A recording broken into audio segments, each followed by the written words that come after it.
Hablar un idioma extranjero sin duda nos abre una ventana para conocer el mundo. Actualmente en la mayoría de las escuelas de China el inglés es una asignatura obligatoria, aunque últimamente algunos internautas se cuestionan si debe ser algo imprescindible. ¿Es necesario que toda la población estudie inglés? ¿Puede en el futuro la inteligencia artificial reemplazar completamente a la traducción hecha por humanos? Bienvenidos a Enfoque. Hoy en el estudio contamos con la presencia de dos invitados. Miaowei Wang, profesora asociada de español en la Universidad Estatal de Connecticut del Sur en los Estados Unidos. Bienvenida. Gracias por la invitación. Buenos días. Muchas gracias. También nos acompaña Michel Vega, profesor de español en el Instituto Cervantes de Beijing. Bienvenido. Buenos días, muchas gracias, encantado. Bueno, hoy hablaremos sobre el aprendizaje de un idioma extranjero. Para empezar, me gustaría preguntarles cuántos idiomas hablan ustedes. Con fluidez, varios. Inglés, español, chino, como mandarín, y unos dialectos chinos también. Y aprendí francés, portugués, latín por un año también. Y estoy intentando aprender árabe, pero pues he intentado varias veces. Ya. Es difícil. Tiene usted mucho talento. ¿Y Michelle? Pues yo más o menos, los mismos más o menos, pero a diferentes niveles. Español, por supuesto, inglés, alemán, japonés, coreano, un poco de árabe, pero es verdad que es bastante difícil. Es bastante difícil, pero seguimos intentándolo. Y alemán. Sí, son bastantes también. Y sabemos que ahora en la mayoría de las escuelas chinas el inglés es una asignatura obligatoria, aunque últimamente algunos internautas lanzaron un debate en el Internet porque creen que el inglés no debe ser algo obligatorio. Puede ser una opción, pero no una obligación para toda la población. Entonces, no sé si ustedes están de acuerdo con esta opinión. Creo que mi postura es muy clara. Primero, creo que aprender idiomas extranjeros es beneficioso en todos sentidos. Voy a explicar un poquito. Y segundo, creo que debe ser una asignatura obligatoria en todos los niveles del colegio. Y voy a explicar también. Si tuviera la oportunidad de dialogar con estos internautas o con esta gente, les haría una pregunta. Si ustedes tuvieran o si ustedes pudieran hablar un idioma, un segundo idioma con fluidez, ¿tendrían más opciones en el mercado laboral? Si la respuesta es positiva, entonces la pregunta sería, o el problema sería que no pueden hablar un idioma, un segundo idioma, así que no tienen más remedio que quedarse en el puesto, en los puestos actuales. Así que no podemos mirar solo el presente. Tenemos que mirar como en el futuro, el futuro más cercano. Por ejemplo, 20 años después. Imagínense, es que después de unos años, después de 20 años, el mundo está está más pequeño, así que la mayoría de los trabajos requieren un segundo idioma. Y el requisito de las lenguas extranjeras sería como algo diario, algo muy común. Y si no puedes hablar un idioma, un segundo idioma, no tendrás trabajo. Así que es una habilidad muy necesaria. Además, podemos decir que aprender idiomas es muy beneficioso. Por ejemplo, las lenguas es un sistema de reglas. Así que el esfuerzo de cambiar de un idioma a otro definitivamente ayuda a mejorar la respuesta cognitiva. Así que en este sentido creo que estamos o consentimos que aprender idiomas extranjeros es beneficioso en muchos sentidos. Además, si debe ser una asignatura obligatoria, mi postura es muy clara, sí. Porque imagínense, en las zonas con menos recursos, o sea, con recursos limitados, si quitáramos lenguas extranjeras, o sea, ahora inglés, ¿qué haría? Naturalmente, la quitarían del currículo. Y esos niños no van a tener acceso, no tendrían acceso a la enseñanza o al aprendizaje de lenguas extranjeras. ¿Y qué pasarían a sus futuros? Serían menos competitivos en el mercado laboral, en su futuro, y ese futuro no lo veo muy lejos. Así que creo que para reducir la brecha social, no podemos quitar inglés o lenguas extranjeras como la asignatura obligatoria en las escuelas. Pues exacto, mi postura es totalmente la misma. Yo estoy completamente de acuerdo. Sobre todo también por el trabajo, por lo que es el futuro. El futuro es próximo, no estamos hablando de un futuro muy lejano, no estamos hablando de un futuro que sea dentro de 40 años, 30 años, hablamos de la realidad. Y más que una obligación, yo lo veo una necesidad. Me gustaría decir que es más una necesidad que una obligación estudiar un idioma extranjero. En cuanto a la aplicación de esas asignaturas, esos idiomas extranjeros como materias obligatorias en el sistema educativo, lo veo absolutamente necesario, como la compañera ha dicho, para reforzar la competitividad de esas personas. Imaginemos que estas personas estudian en áreas, por ejemplo en áreas rurales, en áreas que no tienen muchos recursos. Si eliminamos esa obligatoriedad, entonces habrá mucha diferencia, habrá mucha diferencia en cuanto a nivel de competitividad. Entonces las personas no podrán enfrentarse a un entorno equivalente. En cuanto a las experiencias en el futuro, pues laboralmente no es lo mismo una persona que no domine un idioma extranjero con fluidez a una persona que sí lo domine.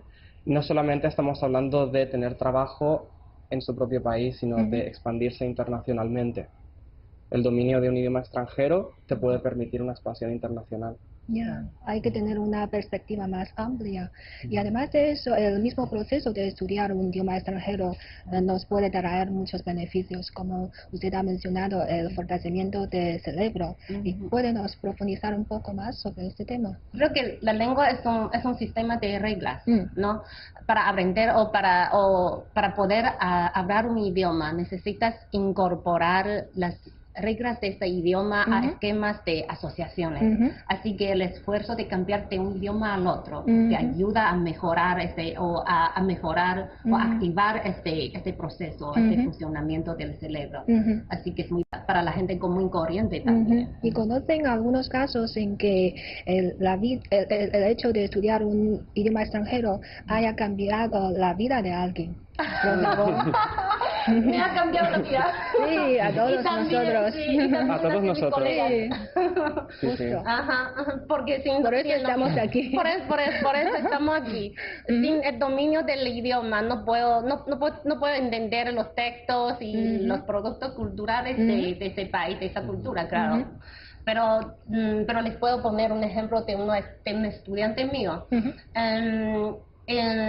Este estudiante había sido bastante conservador y cerrado, es muy típico en Estados Unidos, pero después de aprender español tenía carrera de español en la universidad. Después de aprender español viajó a España, a los países hispanohablantes y consiguió un trabajo allí y también encontró a su otra mitad de naranja. Encontró el amor, ¿no? Encontró el amor ahí. Y me escribió diciendo que si no fuera por español no estaría allí hoy. Así que con tantos contactos directos con el mundo exterior ya se ha cambiado radicalmente su manera de pensar, su manera de hablar, de interactuar con el mundo, con la gente, se ha cambiado totalmente. Así que el aprendizaje del idioma extranjero le ha abierto un mundo totalmente distinto de su mundo presente o de su mundo anterior. Yo creo también que a tu alumno lo que le ha podido pasar también es que ha cambiado su mentalidad, su forma de ver el mundo, claro. Ha cambiado lo que nosotros llamamos cosmovisión, que es la manera de ver el mundo. Tiene nuevos valores. Yo creo que ha adquirido nuevos valores. Sí, sin duda alguna, aprender un idioma extranjero es beneficioso, tanto a nivel personal como a nivel nacional, pero en China no podemos negar que algunas personas solo estudian el inglés para pasar los exámenes en las escuelas o para pasar las entrevistas de trabajo. Entonces, ¿creen ustedes que es necesario poner el conocimiento del inglés o de un idioma extranjero a la hora de admitir a un alumno, a un trabajador? Creo que sí, pero no voy a hablar de inglés. Podemos abrir nuestras opciones a, por ejemplo, español, claro, español, alemán o francés o otros idiomas. ¿Por qué tenemos que limitarnos a inglés? No veo la necesidad. Pero en cuanto al nivel de los idiomas extranjeros, creo que sí, debe ser un estándar. Si no no sé cuánta gente lo aprenderá, porque es una necesidad. Lo van a utilizar en el trabajo futuro y también en su vida diaria, no solo en el viaje, también en la comunicación diaria con el mundo exterior. Así que sí, para las escuelas sí, y para los trabajos, sobre todo en el futuro, si los trabajos requieren el uso de idiomas extranjeros, si los empleados no pueden hablar el idioma, no pueden funcionar bien. No serviría para nada ese conocimiento que supuestamente han adquirido. Yo también pienso que en cualquier entrevista de trabajo, si se va a utilizar esa lengua, se debería utilizar esa lengua para la entrevista. Sería una forma directa de evaluación. Es el entorno al que una persona se va a enfrentar. Y sí es verdad que existe esa falsa premisa de que una lengua extranjera puede ser cualquier conocimiento como para superar una prueba y ya está. Como yo estudio inglés para superar este examen o yo estudio español para superar este examen. Sin embargo, la premisa deseable, la que me gustaría que la gente tuviera sería yo voy a estudiar una lengua para comunicarme, para desenvolverme, para usarla como una herramienta de conocimiento. Y al fin y al cabo es mi vida, mi vida es la lengua. Tras una serie de reformas educativas, los estudiantes tienen ahora la oportunidad de elegir otros idiomas extranjeros, tales como español o francés, para estudiarlos en las escuelas. Además, pueden examinarse de ese otro idioma extranjero en lugar del inglés en el examen de ingreso a la universidad en China. Veamos. Durante los últimos 40 años, desde que China implementó la política de reforma y apertura, un total de cerca de 200 millones de personas se han matriculado en el examen de ingreso a la universidad, lo que ha proporcionado una base sólida de talentos que han contribuido al desarrollo de las diversas causas del país y a su modernización socialista. Para adaptarse mejor al desarrollo social, el examen de ingreso a la universidad ha ido perfeccionándose continuamente. En 2014, China puso en marcha la reforma más completa y sistemática desde la reanudación del examen unificado de ingreso a la universidad en 1979. En estos últimos 5 años, varias reformas han experimentado un avance constante y seguro.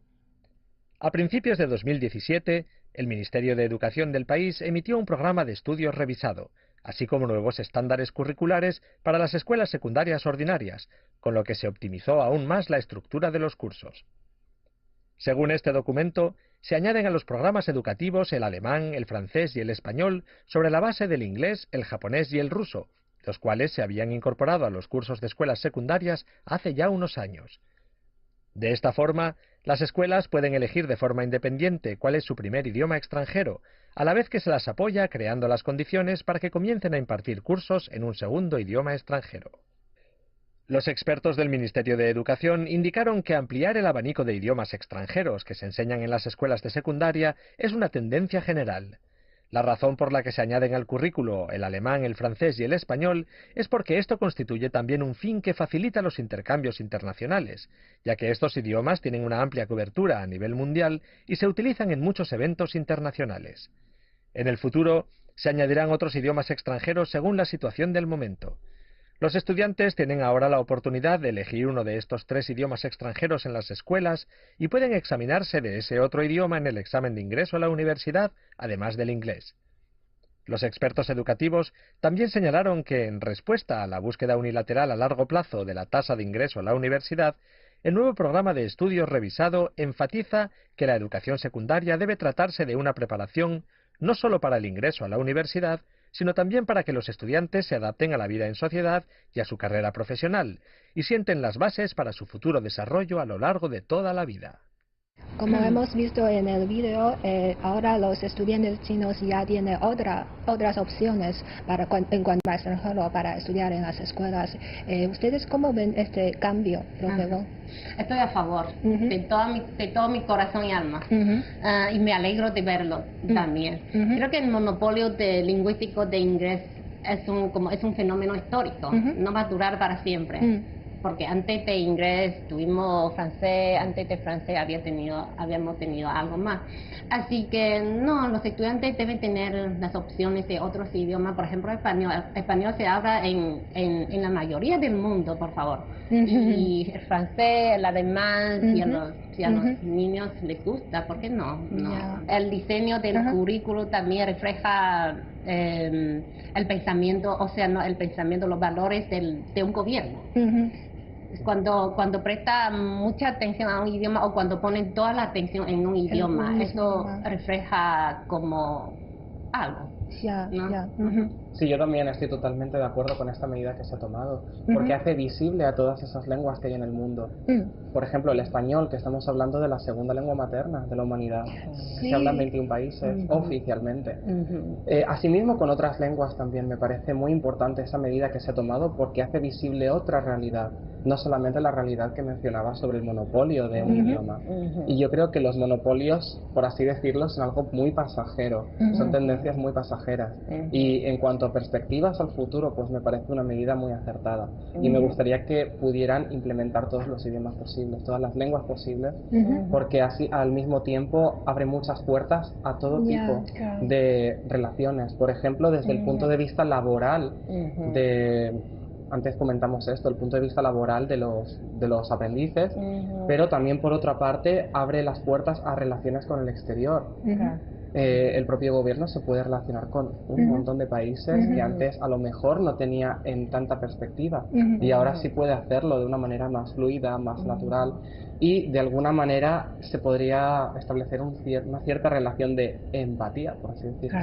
Sí, es cierto, eso me hace recordar que cuando era pequeña el concepto idioma equivale a inglés, no sabíamos que existían otros idiomas y ahora este cambio es muy positivo, ¿no? Claro, porque la abierta de las opciones también abriría las puertas a otras culturas. También. Con muchas opciones, con el aprendizaje de muchos idiomas. Los estudiantes o los chinos tendrán oportunidad de apreciar la diversidad o la belleza de la diversidad en el mundo. Así es.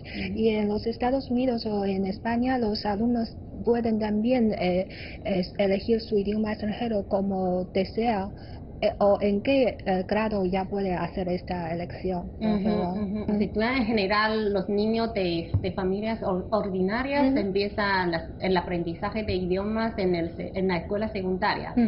En cuanto a la primera pregunta, es que depende. Teóricamente, los niños o los estudiantes tienen la libertad de elegir cualquier idioma que les guste, pero prácticamente es que en los distritos o en los estados menos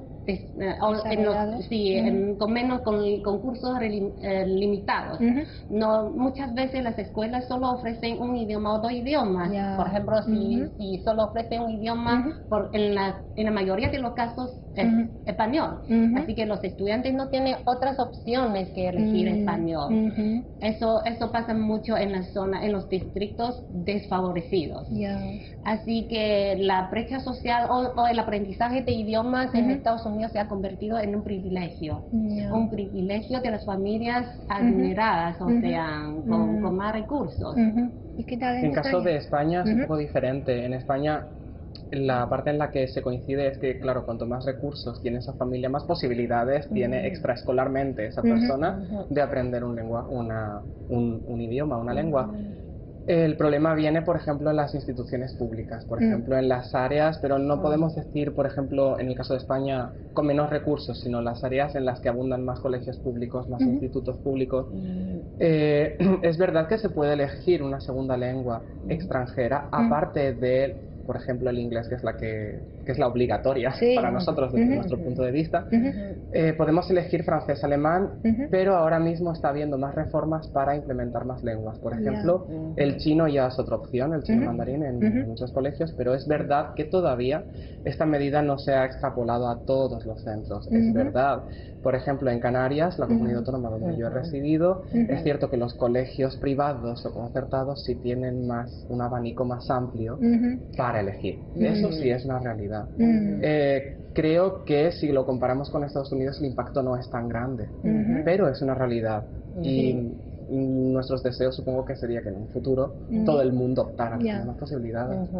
Eso también pasa en China, aunque ahora ya según las políticas los estudiantes tienen más opciones, pero por la escasez, por la falta de recursos humanos o profesores, no todas las escuelas pueden ofrecer cursos de español o de francés. Entonces, a su juicio, ¿qué podemos hacer para mejorar esta situación, por favor? Creo que no sería un problema muy grave. Gaokao es omnipotente, o sea, el examen de admisión en China es omnipotente. Si un idioma está incluido en el Gaokao, se van a producir muchos talentos muy pronto. Lo que pasa es que necesitamos tiempo y paciencia. Por ejemplo, cuando empecé mi estudio de español, solo había como, no recuerdo el número exactamente, como 5, 6, 7 universidades donde se ofrecía el español. Ahora hoy en día hay una demanda muy grande de los talentos de hispanohablantes. Entonces casi todas las universidades, sobre todo estos años, se ofrecen español como major. Así que se puede ver que cuestión de tiempo. Cuestión de tiempo. Sí, yo creo que también es una cuestión de tiempo. Es un mercado que acaba de empezar, como quien dice, está muy joven. Claro, cuando se empezó a ver la importancia del español, solamente había, como tú dices, 4 o 5 universidades que ofertaban esto. Ahora hay más. Yo creo que es algo que en lo que se tiene que dejar pasar un poco de tiempo, que paulatinamente va a haber más, se va a satisfacer más la demanda. Por ejemplo, es cierto que aún así la demanda es muy alta y a mi juicio sigue creciendo. Yo creo que esto es algo que se va a solucionar con el tiempo. Y durante el proceso de enseñanza de idioma, ¿cómo hacen para despertar el interés de los alumnos? ¿Tienen algunos métodos especiales? Sí, que pues, a veces también voy a las clases de idioma, de lengua. A mi parecer creo que la práctica es la clave para el aprendizaje de idiomas. Así que, por ejemplo, si los estudiantes tienen recursos o tienen la posibilidad de viajar a un país o vivir en un país donde se habla el idioma, sería genial. Si no, pueden participar en los programas de inmersión lingüística y cultural. Eso también ayuda. Si eso tampoco es posible, entonces podríamos utilizar la virtual reality, o sea, la realidad virtual, para crear algunos contextos más reales.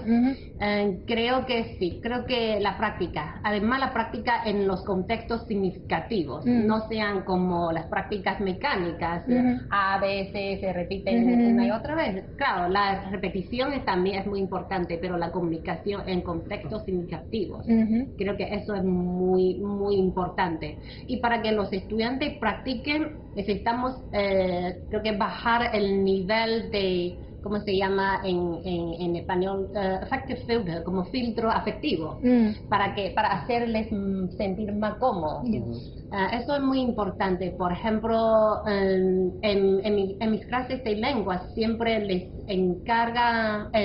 encargo las tareas para que completen la clase. Por ejemplo, les pongo un ejemplo. En una de mis clases del subjuntivo, por ejemplo, empezamos con el recorrido de un sitio de web en español, donde la gente encuentra a los combis, compañeros de piso. Y los estudiantes tenían una idea después de recorrer el sitio de ver cómo se utilizaba el subjuntivo en esos contextos. Por ejemplo, busco a un compañero que cocine menos, que hable mucho o hable menos, que se mantenga silencioso o algo así. Así que tienen una idea de cómo utilizar el subjuntivo en el contexto verdadero. Entonces, después de eso, los estudiantes tenían que crear sus propios anuncios de buscar a los combis y necesitan practicar cómo escribir en español, cómo utilizar el subjuntivo en contextos significativos. Entonces, después de eso, necesitaban postear sus anuncios en las paredes del salón de clase. Y después de que todos estaban listos, y los estudiantes tenían que ir a buscar a los anuncios, a buscar a los compis ideales, y luego necesitaba explicar por qué les gustaba esta opción, este anuncio, en qué sentido, cómo se utilizaba el subjuntivo en ese contexto, algo así. Así que los estudiantes tienen que hacer algo en un contexto significativo para poder practicar el idioma de una manera práctica. Eso creo que es lo más importante para los estudiantes. Sí, es una manera muy práctica y funciona bien, ¿no? Sí, yo estoy de acuerdo, sobre todo en esa inmersión al 100%. En la práctica, lo que es llevar todos esos conocimientos teóricos, que sí, es verdad que es muy importante memorizar, practicar en ese sentido. La comunicación, lo que es el enfoque comunicativo es muy importante, pero un enfoque comunicativo en el que se sientan a gusto, en el que las tareas que realicen las hagan de manera lúdica, por así decirlo, de manera lúdica, pero sí, claro, sí, teniendo en cuenta el factor aprendizaje. Por ejemplo, normalmente los niveles que enseño son los niveles más básicos de la lengua. La mayoría del tiempo enseño niveles básicos, como A1. Entonces, lo que trato de hacer con ellos es que comprendan lo que son los recursos gramaticales, las conjugaciones, todas estas abstracciones que para ellos son novedades, de forma lúdica, que las comprendan de forma lúdica mediante actividades. También actividades de recorrido del aula, actividades que, como les llamamos, dictados a la carrera, por ejemplo. Lo que funciona muy bien es la competitividad, todo lo que requiera competición funciona bastante bien. También la verosimilitud de los contextos, el hecho de, por ejemplo, no me gusta aplicar actividades que sean audiciones, que estén basadas en algo grabado en un estudio con una preparación. Los recursos que me gusta usar con ellos son recursos reales, por ejemplo, vídeos sacados de internet de gente real que hable de manera normal, que no fuerce su registro, es lo que más me gusta y lo que considero que es más apropiado para los alumnos. Y actualmente con el desarrollo de la inteligencia artificial, algunos robots o máquinas ya pueden hacer parte de las traducciones y algunos creen que eso hace menos necesario aprender un idioma extranjero porque ahí está la tecnología para ayudarnos. Entonces, ¿cuáles creen que son las ventajas y defectos de estas robots o aplicaciones de inteligencia artificial? Hablé ayer con una compañera mía que está trabajando en las máquinas de traducción. Me dijo que la desventaja más grande de los robots o de las máquinas de traducción es que no pueden procesar la emoción. Porque en las comunicaciones diarias, o sea, en las comunicaciones interculturales se invierte mucha emoción y con esas emociones se utilizan muchas estrategias retóricas, por ejemplo, parodia, ironía, diatriba y metáfora o algo así. Esas cosas las máquinas no tienen, por el momento no tienen la capacidad de procesar eso. Así que se va a perder mucha información a eso, porque sabemos que en las comunicaciones interpersonales casi la mayoría, casi la mitad de las informaciones se transmite a través del lenguaje corporal. Por ejemplo, tengo muchos como gestos o algo así. Expresiones. Y la modulación de la voz también. Y el tono también. Y las máquinas no tienen la capacidad de procesar eso. Pero eso no quiere decir que las máquinas no ayuden en cierto sentido. Claro, sobre todo en las tareas muy simples. Por ejemplo, para reservar en el hotel, para pedir, preguntar por la dirección, la guía, o todas esas, en las tareas simples, sí, ayuda, funciona muy bien, muy bien. Además es bastante económico. No tiene que emplear a una intérprete humano. Yo creo que la ventaja básica sería esta, la ventaja básica de estos robots software es cumplir con esa tarea puntual, de una comunicación muy puntual. Sin embargo, tampoco tenemos que perder de vista quienes están diseñando esos productos, esos software, ¿quiénes son? Son traductores, son intérpretes, son lingüistas, entre otros. Entonces no lo veo para nada como una amenaza. Como bien ha dicho la compañera, utilizamos un montón de técnicas que son pragmáticas que los robots no pueden captar. Todo ello contextualizable a contextos infinitos, porque puede haber un lenguaje interpersonal que sea solo de dos personas. Puede haber un montón de factores extralingüísticos que estén implícitos en lo que nosotros llamamos coloquialmente como humor interno. Entonces, un robot no va a ser posible que lo detecte. Es cierto que en cuanto a manejos de contextos, objetivamente hablando, sí ha mejorado. ¿Por qué? Porque ha habido un estudio de contextos, de lo que son los contextos de uso. Sin embargo, a priori no considero que alcance ese software ese nivel. Y también considero que el hecho de que exista este tipo de mecanismos no quiere